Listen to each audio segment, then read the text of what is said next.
Cáncer de ovario. 1. Epidemiología. A pesar de ser el tercero o cuarto en frecuencia, el cáncer de ovario es la primera causa de muerte por cáncer ginecológico, excluyendo el cáncer de mama. El pronóstico del cáncer de ovario depende del estadio. Así, la supervivencia a los 5 años de pacientes en estadios precoces es del 90%, mientras que en estadios avanzados desciende hasta un 18%. Por desgracia, el diagnóstico precoz es casi imposible, por lo que en el momento del diagnóstico suelen presentar estadios avanzados. Casi el 90% de los cánceres de ovario son de origen epitelial y su incidencia aumenta con la edad.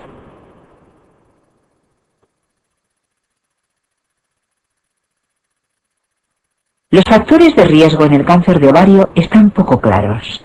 Para el cáncer epitelial de ovario se proponen dos hipótesis.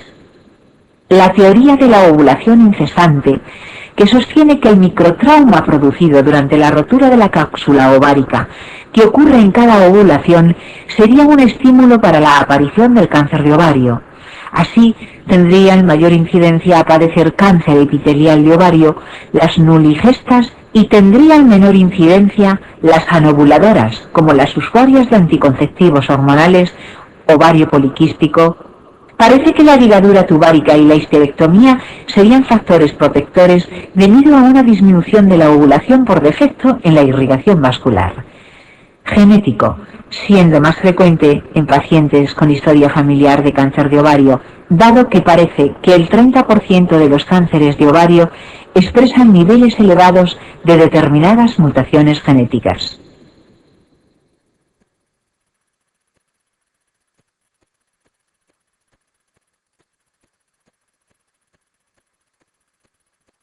Cáncer de ovario 2.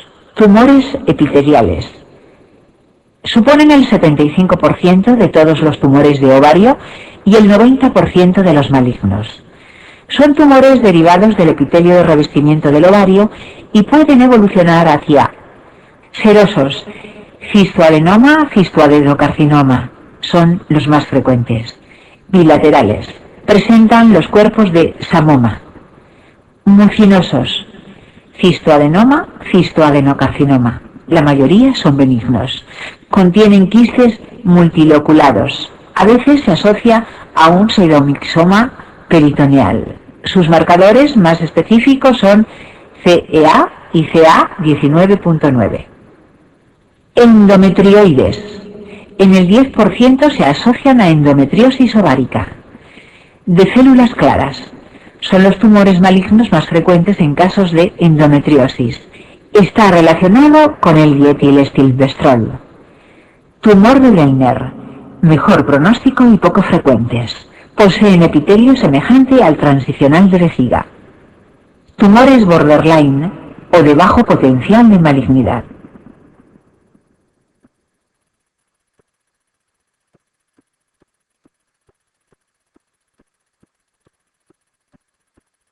Tumores germinales. Derivan de células germinales. Son los tumores ováricos más frecuentes en mujeres jóvenes. Teratoma quístico benigno o quiste dermoide. Es muy frecuente, dado que supone el 90% de los germinales y es benigno. Predomina tejido ectodérmico, glándulas sebáceas, sudoríparas, pelo. Puede producir alfa-fetoproteína. El resto de tumores germinales son malignos.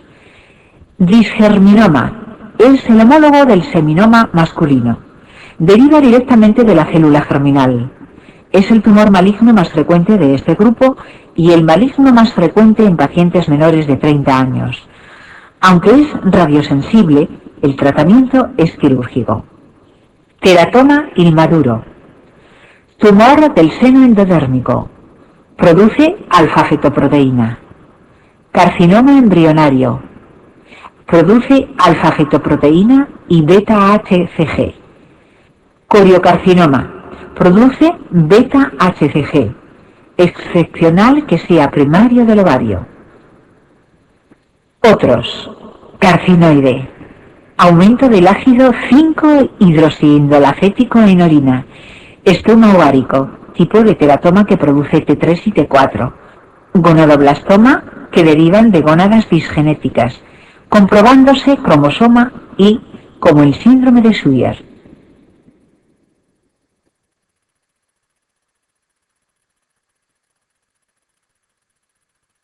Tumores de los cordones sexuales estroma. Son secretores de hormonas que ayudan a su diagnóstico. De la granulosa. Pueden contener regiones acelulares por licuefacción, PAS positivas, llamadas cuerpos de Kollesner. Producen estrógenos, por lo que pueden dar clínica de pseudopubertad precoz, amenorrea metrorragia, hiperplasia endometrial. De la tecafibroma. Generalmente son benignos. En el 1% encontramos un síndrome de Meigs, ascitis, hidrotoras y tumor de ovario. Androblastoma. Reproduce elementos testiculares. El 50% produce andrógenos y por ello virilización. Suelen ser benignos y pueden estar derivados de células de Sertoli, de Leydig o mixtos. Constituyen la primera causa de virilización de origen ovárico. Ginandroblastoma. Son tumores mixtos entre los anteriores y secretan andrógenos y estrógenos.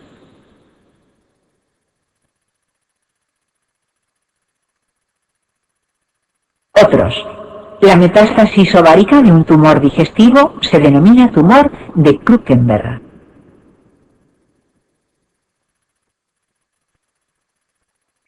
Cáncer de ovario 3. Clínica. La clínica del cáncer de ovario es poco específica, lo que favorece que se diagnostique en fases avanzadas. El síntoma inicial más frecuente es hinchazón abdominal, seguido del dolor abdominal y en tercer lugar, metrorragia. Los siguientes signos nos hacen sospechar malignidad: ascitis, palpación de tumoración pélvica, poca movilidad por adherencias, crecimiento rápido, edad no reproductiva, nódulos en fondo de saco de Douglas, bilateralidad.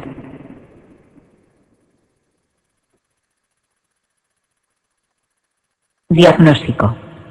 El diagnóstico definitivo del cáncer de ovario es histológico, aunque podemos apoyarnos en la historia clínica, las técnicas de imagen y los marcadores séricos para orientarnos acerca del origen de la masa. Técnicas de imagen.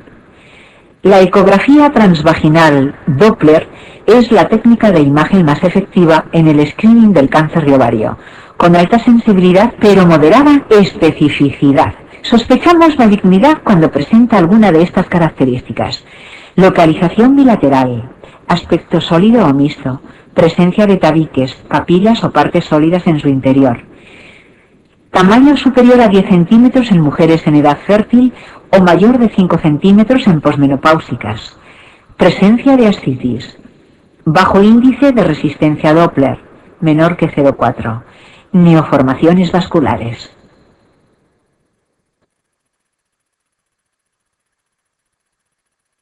La TAC ha sido hasta ahora la técnica de elección en el estudio de extensión del cáncer de ovario. La resonancia magnética parece superar a la TAC en la caracterización de las lesiones, extensión local del tumor y en la definición de implantes tumorales en la superficie hepática o diafragmática. Marcadores tumorales. Los tumores epiteliales de ovario no producen un marcador ideal. Los marcadores tumorales que se han asociado a ellos son CA 125, está elevado en el 70-80% de los tumores, siendo más específico en las pacientes posmenopáusicas. OVX1 y CFSM, factor estimulador de las colonias de macrófagos, usados en asociación con el CA 125, aumenta significativamente la sensibilidad de este.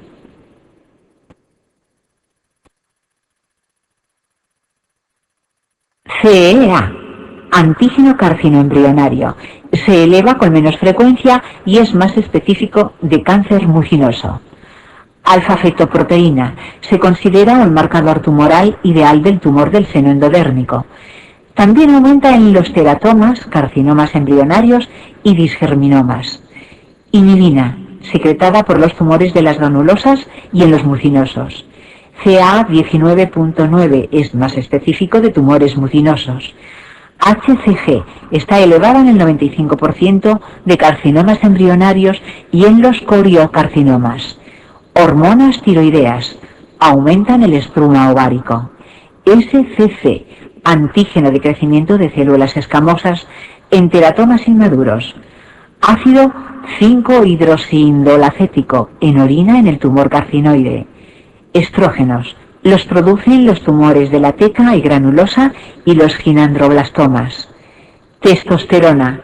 Es producida por los tumores de células de Sertoli y Leydig y por los ginandroblastomas.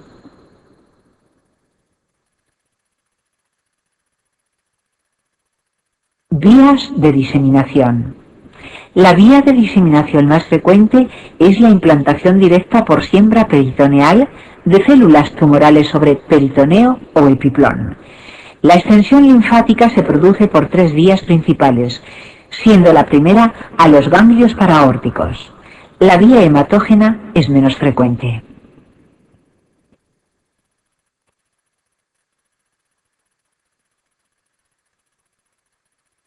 Cáncer de ovario 4. Tratamiento. El tratamiento inicial del cáncer de ovario es siempre quirúrgico y la estadificación posquirúrgica. La cirugía de elección consiste en histerectomía total con anestectomía bilateral, lavado y aspiración de líquido peritoneal, exploración de la superficie peritoneal y biopsia de lesiones sospechosas, omentectomía, biopsias de peritoneo vesical, fondo de saco de Douglas, espacios parietocólicos y cúpula diafragmática. Apendicectomía, especialmente en los tumores mucinosos. Linfadenectomía de arterias y venas ilíacas externas y comunes. Linfadenectomía pélvica y paraórtica. En pacientes jóvenes con deseos reproductivos y estadio 1A-G1, se puede practicar una cirugía más conservadora, realizando anestectomía unilateral y completando la cirugía al cumplir los deseos genésicos.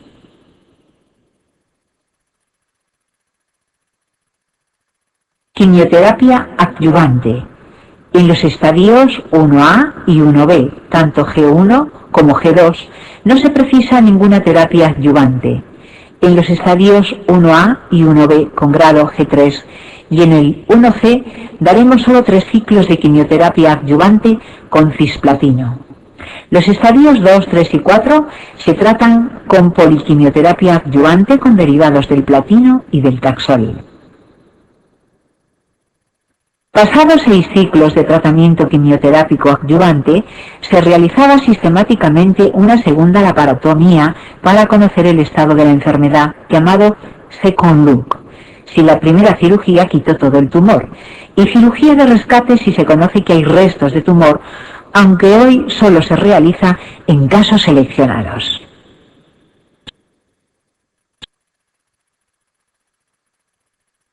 Patología benigna de la mama. 1. La patología benigna mamaria es más frecuente que el cáncer y su conocimiento nos permitirá hacer un correcto diagnóstico diferencial. Trastornos funcionales. Telorrea. Si es bilateral, sugiere alteraciones funcionales, fisiológicas o farmacológicas.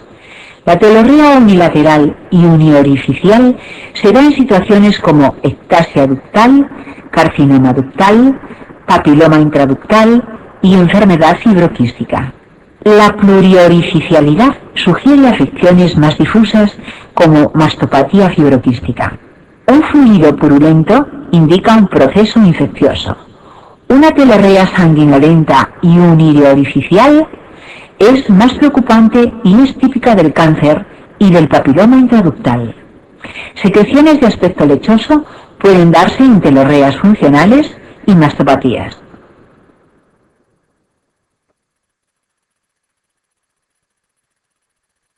Galactorrea. La galactorrea es la secreción láctea fuera de la gestación y del puerperio. Se trata de una secreción bilateral y pluriorificial y está determinada por la prolactina. El tratamiento será el de la causa primaria o retirar el fármaco responsable. Ectasia ductal. Consiste en una dilatación de los conductos galactóforos principales, con secreción de color verdosa, negra o marrón. La edad más frecuente de aparición es 50-60 años. es importante practicar una mamografía para el diagnóstico diferencial con el cáncer. Siempre se debe realizar citología de la secreción. Si el cuadro no es importante, no es necesario tratarlo, a no ser que no se pueda descartar un proceso maligno.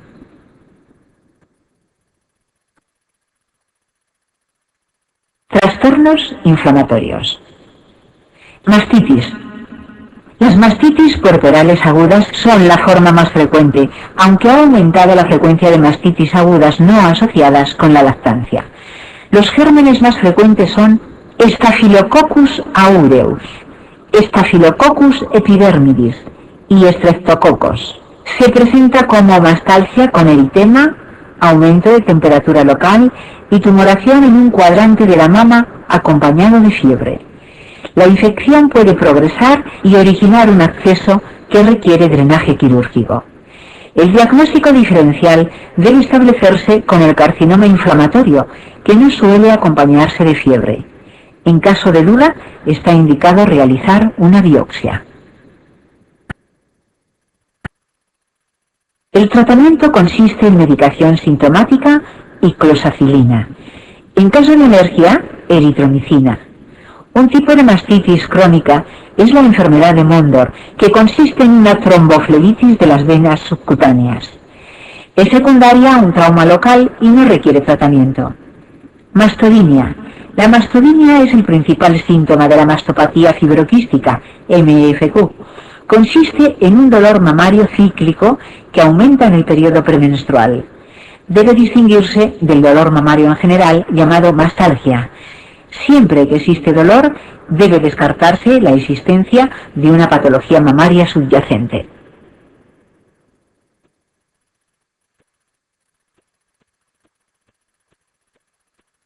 Patología benigna de la mama. 2. Mastopatía fibroquística, MFQ o displasia mamaria.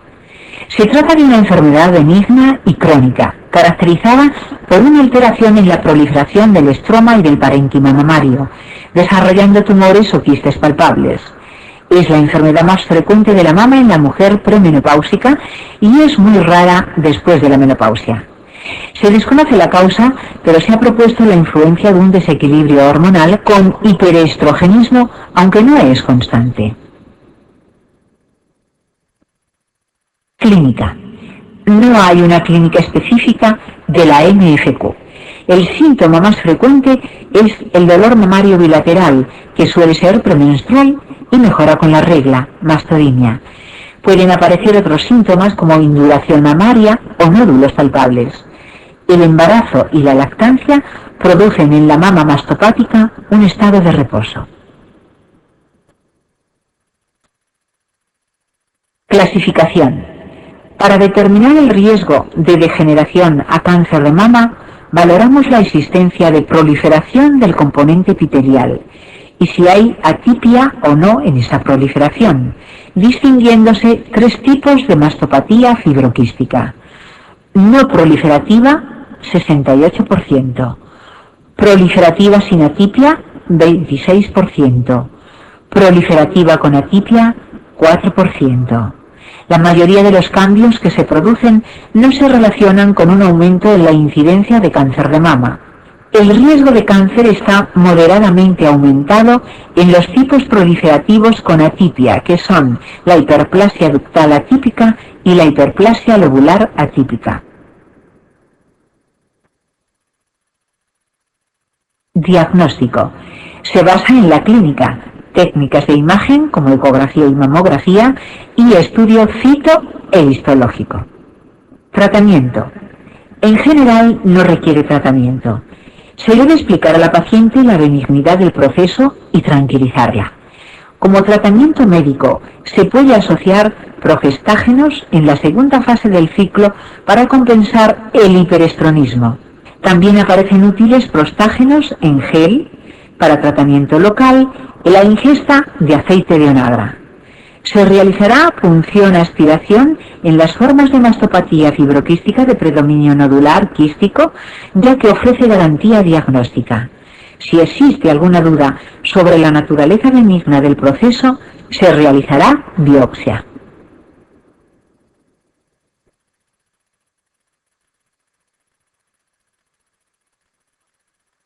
Patología benigna de la mama. 3. Fibroadenoma. Se trata de un tumor benigno que supone la tercera patología más frecuente de la mama, tras la mastopatía fibroquística y el cáncer de mama. Su mayor incidencia se presenta entre los 15 y los 35 años y son bilaterales en un 20% de los casos. Parece ser un tumor estrógeno dependiente, por lo que puede aumentar de tamaño en el embarazo. Es un nódulo de consistencia firme, indoloro, bien delimitado y no adherido a planos superficiales ni profundos. La ecografía es de mayor utilidad que la mamografía en pacientes de menos de 30 años debido a la densidad mamaria en esta edad, por lo que la primera prueba diagnóstica debe ser la ecografía, en la que se presenta como nódulo ecogénico de estructura interna homogénea y de límites bien definidos. Si la mujer es menor de 30 años o el tumor no ha variado respecto a anteriores controles, la conducta puede ser expectante. Si hay alguna duda diagnóstica, aparece por encima de los 40 años o ha sufrido variación respecto a controles anteriores, es preferible su exéresis.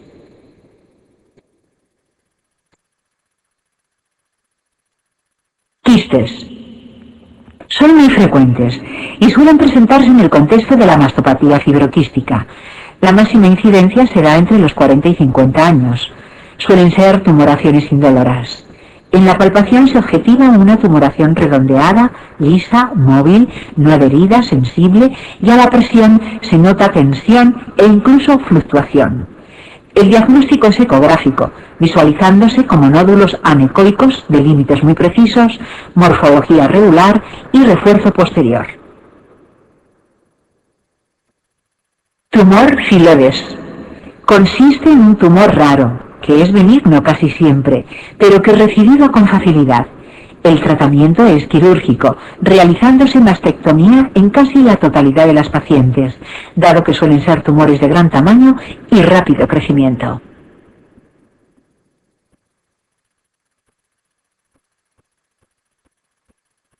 Factores de riesgo de cáncer de mama. Son múltiples los factores de riesgo relacionados con el cáncer de mama, aunque no todos tienen la misma importancia. Dentro de los factores de riesgo, el más importante es el factor genético, como los antecedentes familiares, sobre todo si son de diagnóstico antes de la menopausia y son familiares de primer grado. De los diferentes genes estudiados, el BRCA1 y BRCA2 parecen ser responsables de la mitad de los cánceres de mama hereditarios. El resto de factores de riesgo son más discutidos: menopausia tardía o tratamiento hormonal sustitutivo, irradiación repetida, nuliparidad, primer embarazo tardío, lactancia artificial, antecedentes personales de otros carcinomas, especialmente de endometrio.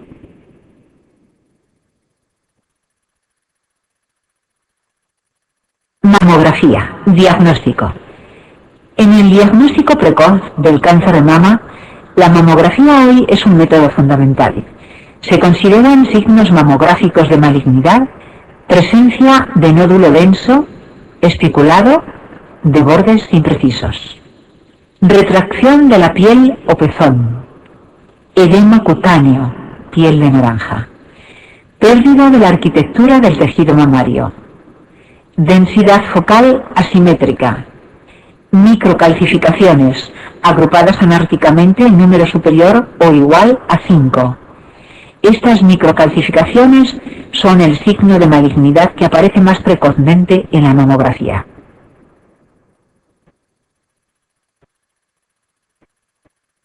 El screening del cáncer de mama se basa en la realización de mamografías periódicas en las mujeres a partir de cierta edad para detectar las microcalcificaciones u otro signo mamográfico de malignidad antes de que se produzca tumor palpable.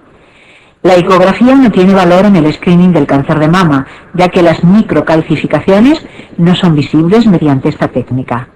La indicación de cuándo debe realizarse una mamografía es polémica, aunque en general se suele realizar. En mujeres con familiares de primer grado con cáncer de mama, una mamografía anual. En mujeres sin estos antecedentes, entre los 35 y 40 años, se aconseja realizar una mamografía de referencia. A partir de los 40 años, exploración clínica anual y una mamografía cada 1 o 2 años. A partir de los 50 años, realizar un estudio completo cada 2 años hasta los 70 años.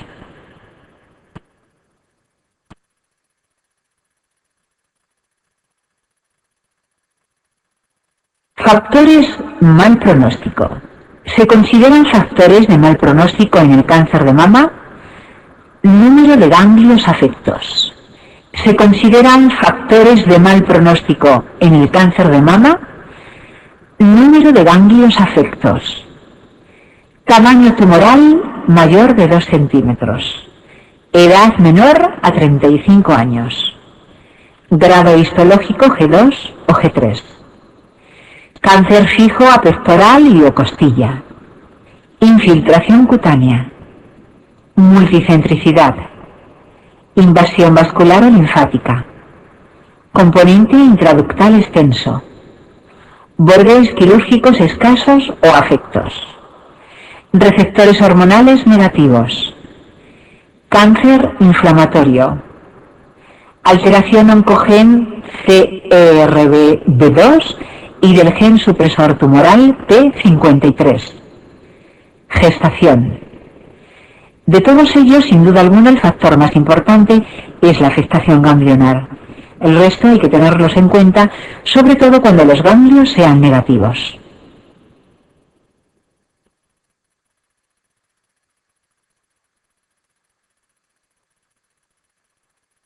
Tratamiento quirúrgico cáncer de mama. El tratamiento inicial en casi todas las pacientes con cáncer será la cirugía. Las excepciones corresponden a lo que se conoce como enfermedad localmente avanzada, T4, N2, M1. En estos casos se decidirá si se opera o no a la paciente en función de la respuesta de las lesiones a la quimioterapia neoadyuvante. Disponemos de las siguientes opciones: tumorectomía, siempre seguida de radioterapia. Sus indicaciones serían los tumores inferiores a 5 centímetros. Contraindicaciones: multicentricidad, componente intraductal extenso, enfermedad de Pallez con tumor alejado de la zona retroareolar, imposibilidad para administrar radioterapia. Mastectomía. Se realizará en pacientes que han recibido quimioterapia neoadyuvante o si está contraindicada la cirugía conservadora.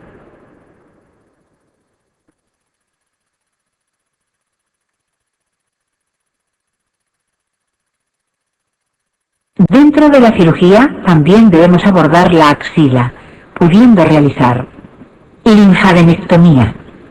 Se debe llegar al nivel 3 de Ver y obtenerse más de 10 ganglios. Tras la cirugía se dejan drenajes aspirativos durante 5 o 7 días para evitar la formación de seromas.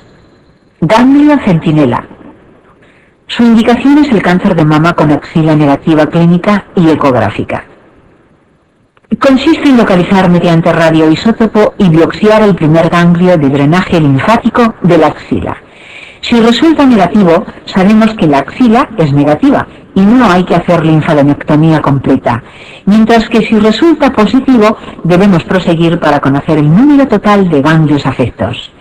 Las contraindicaciones para su realización están: metástasis ganglionar, tumor multicéntrico, cirugía previa, prótesis mamaria, gestación, radioterapia o quimioterapia previa.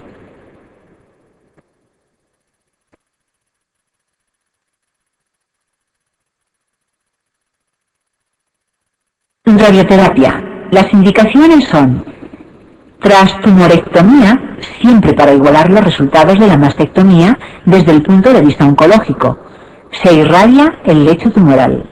Tras mastectomía en pacientes de alto riesgo de recidiva local, mayor 3 ganglios axilares afectos. Extensión extracapsular, tamaño grande, márgenes de resección afectos o muy próximos.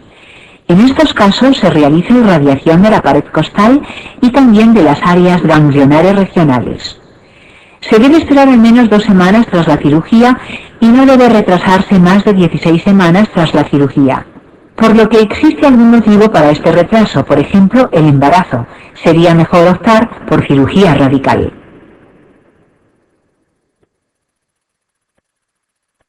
Tratamiento sistémico. El tratamiento sistémico se basa fundamentalmente en los factores pronósticos de la paciente, su estado hormonal y el tipo de tumor.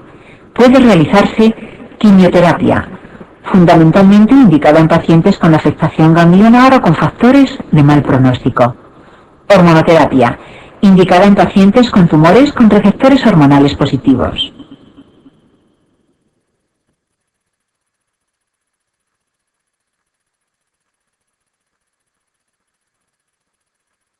Disponemos de diferentes tratamientos supresores de estrógenos. Castración quirúrgica o RT, antiestrógenos, tamoxifeno o antiestrógenos puros, inhibidores aromatasa, análogos de GnRH. Hasta ahora el fármaco utilizado fundamentalmente ha sido el tamoxifeno, por su efecto antiestrogénico a nivel de la mama.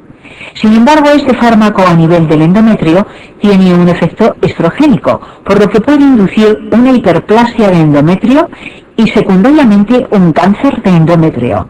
Este aspecto es su principal efecto secundario. Los inhibidores de la aromatasa han demostrado algunos beneficios sobre el tamoxifeno, por lo que hoy en día se consideran la primera línea de tratamiento, sobre todo en mujeres posmenopáusicas, recomendándose también el cambio a los inhibidores de las pacientes que usan tamoxifeno tras 2-5 años de tratamiento.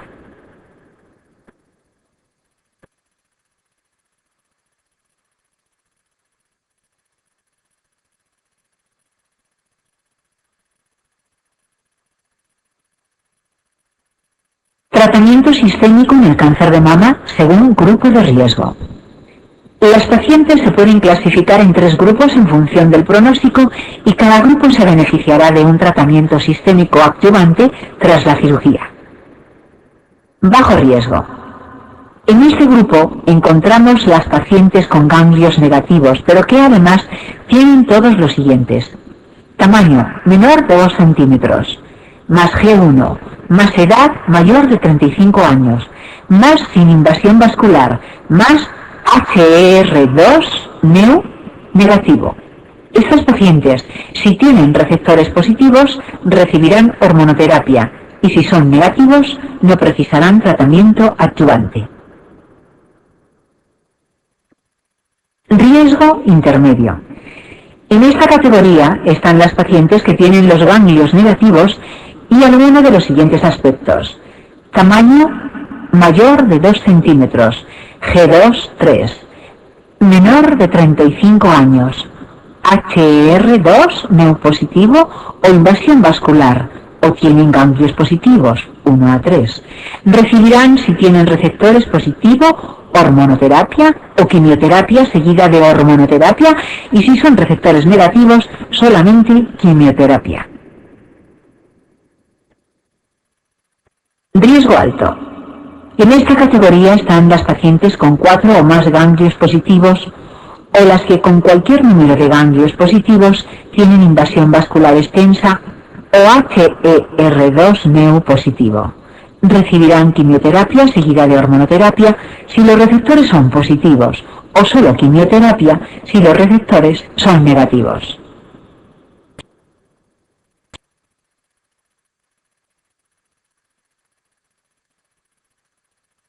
Menopausia y climaterio. 1. El climaterio es una etapa de la vida de la mujer que dura años, durante la cual ocurre el paso de la edad fértil a la edad no fértil. La menopausia es un solo día, el día de la última regla, aunque para hacer el diagnóstico definitivo de menopausia es preciso que haya pasado un año de amenorrea desde la última regla.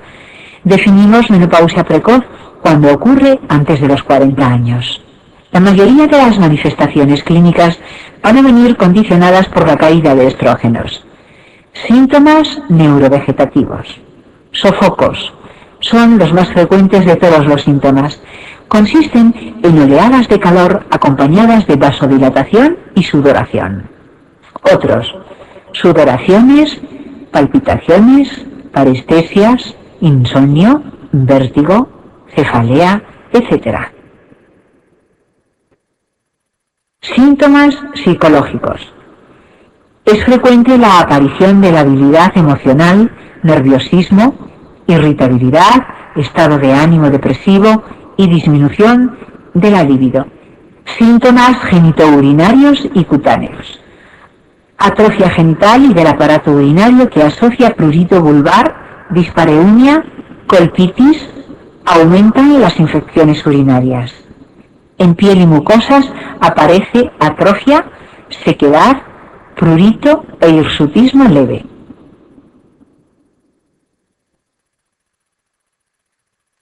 Síntomas sistémicos. Aumenta la patología cardiovascular. Aumenta el riesgo de osteoporosis. Los factores de riesgo de osteoporosis son: edad, es el factor más importante. A mayor edad, mayor pérdida de hueso. La raza blanca está más predispuesta a padecer osteoporosis.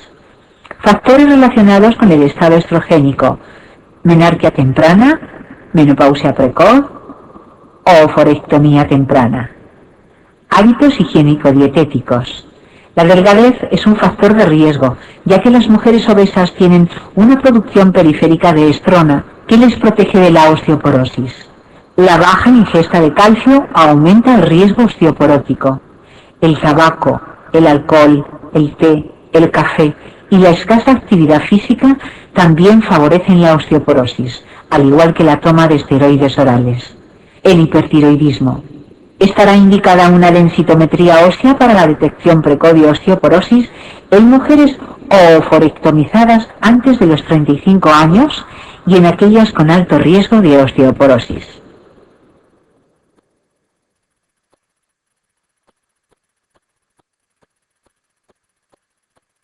Menopausia y climaterio. 2. Modificaciones endocrinas en la premenopausia.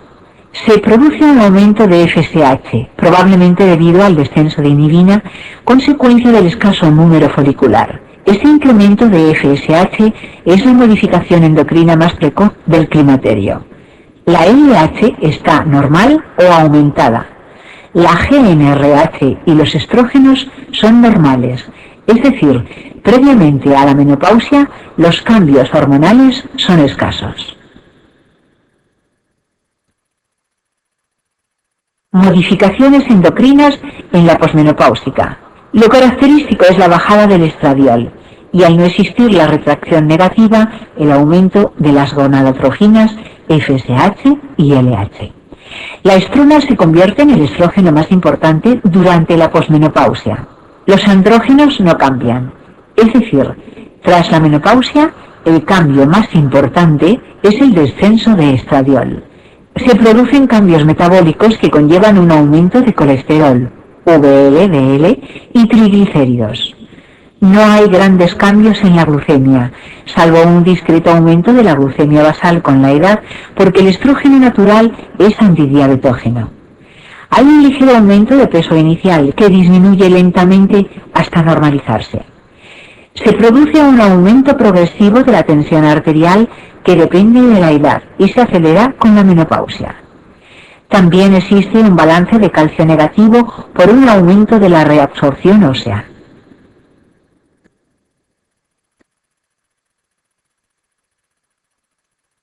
Previo al tratamiento. Medidas generales. Hacer ejercicio físico moderado, tomar el sol sin excesos, dieta rica en productos lácteos, poca sal, pocas grasas, pescado y fruta abundantes, beber 2 litros de agua al día, evitar café, alcohol y tabaco. Controles obligatorios previos a la THS.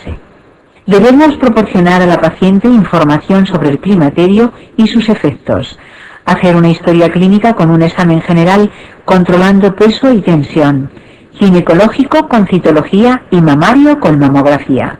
Haremos una valoración de la sintomatología mediante una serie de baremos que valoran la presencia y la intensidad de los síntomas climatéricos en la paciente.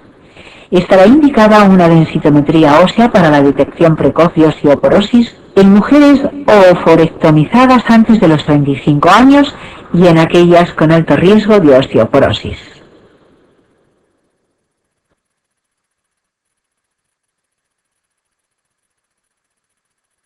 Menopausia y climaterio. 3. Tratamiento. Terapia hormonal sustitutiva, THS. La única indicación de la THS es el síndrome climatérico. Por lo general se deben utilizar en la mínima dosis eficaz y el mínimo tiempo posible. Entre los beneficios destaca la prevención de la pérdida de masa ósea y fracturas y la reducción en el riesgo de cáncer de colon. Uno de los grandes problemas de la THS es el riesgo incrementado a padecer cáncer de mama significativo a partir del 5º año de uso en la mayoría de los estudios, sobre todo con la rama de estrógenos más gestágenos. La rama de estrógenos solos no lo confirma. En cuanto al cáncer de endometrio, se ha evidenciado un incremento claro en el caso de emplear solo estrógenos en mujeres con útero intacto. Contraindicaciones a la THS con estrógenos y progestágenos. Antecedentes de cáncer de mama o endometrio. Tromboembolismo venoso activo. Hepatopatía activa grave o tumores hepáticos. Lupus eritematoso. Melanoma. Vasculopatía diabética. Otosclerosis.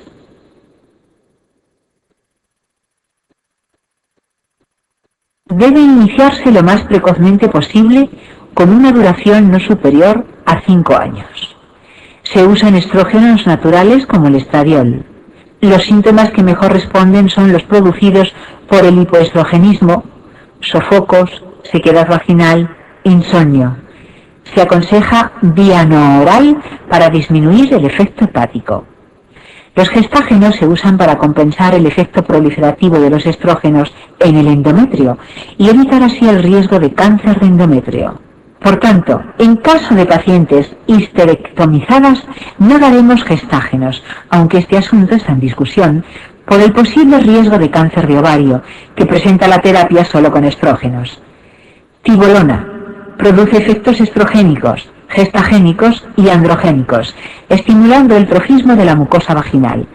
Es eficaz en el tratamiento del síndrome climatérico y parece útil en la prevención de enfermedades cardiovasculares y osteoporosis.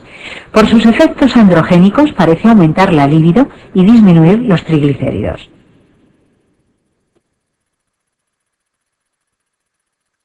Fitoestrógenos. Son sustancias de origen vegetal con una acción estrogénica débil. Las isoflavonas de soja son los más potentes y se utilizan como tratamiento sintomático del síndrome climatérico. Para el tratamiento de la osteoporosis podemos usar moduladores selectivos de receptores estrogénicos como el raloxifeno. Se une a los receptores de estrógenos en el hueso, aparato cardiovascular, disminuye el colesterol total, el LDL, y fibrinógeno, pero no afecta a la mama y endometrio. De hecho, parece prevenir el cáncer de mama. No mejora la atrofia urogenital ni los síntomas vasomotores. También se usa para tratar la osteoporosis, calcitonina, bifosfonatos y calcio con vitamina D.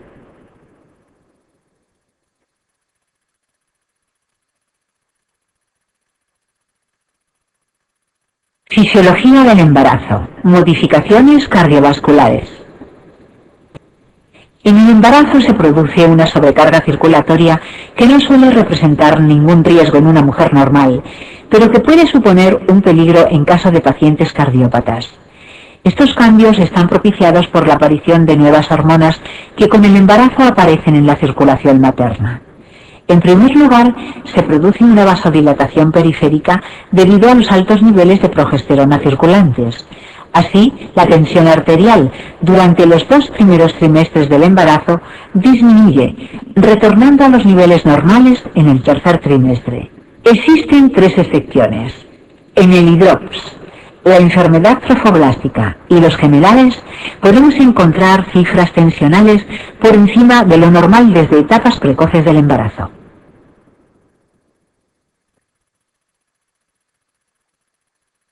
En segundo lugar, esta vasodilatación se rellena aumentando el volumen circulante. Esto provoca mayor trabajo cardíaco para mover mayor volumen.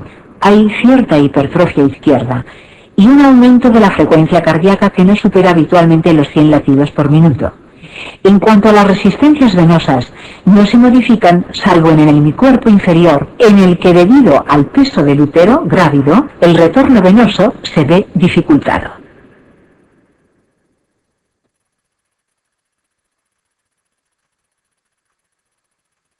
Adaptación hematológica. Serie roja.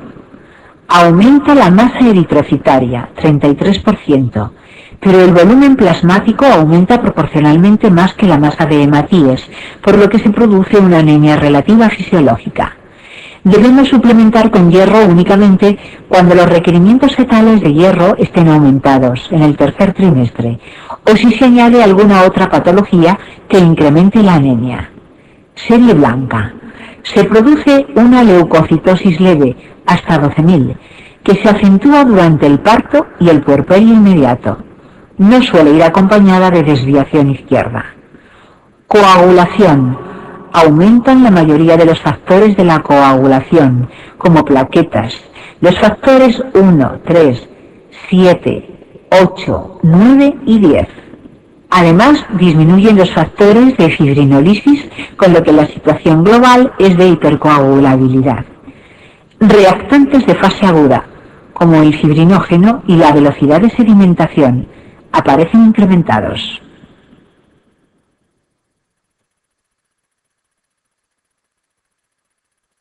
Cambios digestivos. La progesterona relaja la musculatura lisa intestinal, disminuye la motilidad intestinal, favoreciendo el reflujo gastroesofágico, pirosis, estreñimiento e hipotonía vesicular, facilidad para la litiasis. También observamos una hipervascularización, encías hiperémicas e hipertróficas, con sangrados frecuentes. El épulis o angiogranuloma gingival es una forma de gingivitis hiperplásica del embarazo que sangra fácilmente y que suele ser necesario extirpar. Por dificultad del retorno venoso son frecuentes las hemorroides. La salivación es más abundante y más ácida, pero la secreción gástrica tiene menor contenido en ácido clorhídrico. En la función hepática destacamos los siguientes cambios: incremento de fosfatasa alcalina, colesterol y triglicéridos, aumento del cociente LDL-HDL y globulinas, disminución de proteínas, albúmina y gamma-globulinas y colinesterasa. No se modifican las transaminasas.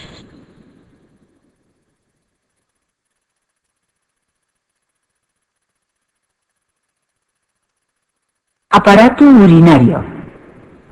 El riñón aumenta de tamaño por el mayor aporte sanguíneo en el embarazo, mayor volumen circulante. Se produce una dilatación pélvico-ureteral más intensa en el lado derecho debido a la destrorrotación natural del útero, que hace frecuentes los dolores cólicos alitiásicos. La aparición de litiasis y de infecciones urinarias también abundan por dificultad en el vaciamiento. La progesterona también relaja el músculo liso de la vía excretora. Recuerda que tanto una infección como una bacteriuria asintomática se tratan, y el antibiótico más usado para ello es fosfomicina o amoxicilina clavulánico. Una disminución en la eficacia del esfínter uretral puede provocar una cierta incontinencia.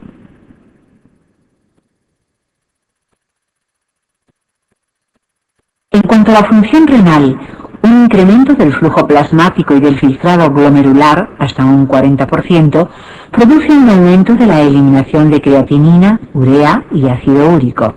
La glucosa satura el sistema de transporte tubular y puede presentarse una glucosuria fisiológica que no indica intolerancia a hidratos de carbono y que va a impedir que utilicemos este parámetro para comprobar que las pacientes con diabetes están bien controladas.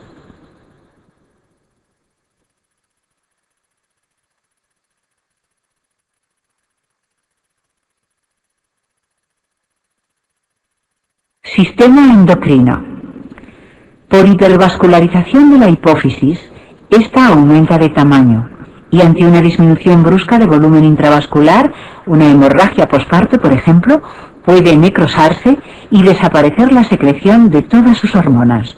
Lo llamamos síndrome de Sheehan. Durante el embarazo todas las hormonas hipofisarias aumentan excepto las gonadotropinas. Aumenta la secreción de las células beta pancreáticas con hiperinsulinemia, de la secreción de hormonas tiroideas y suprarrenales. Aparato respiratorio. La situación global es de alcalosis respiratoria, pues aumenta el consumo de oxígeno, pero aumenta también de manera notable la frecuencia respiratoria.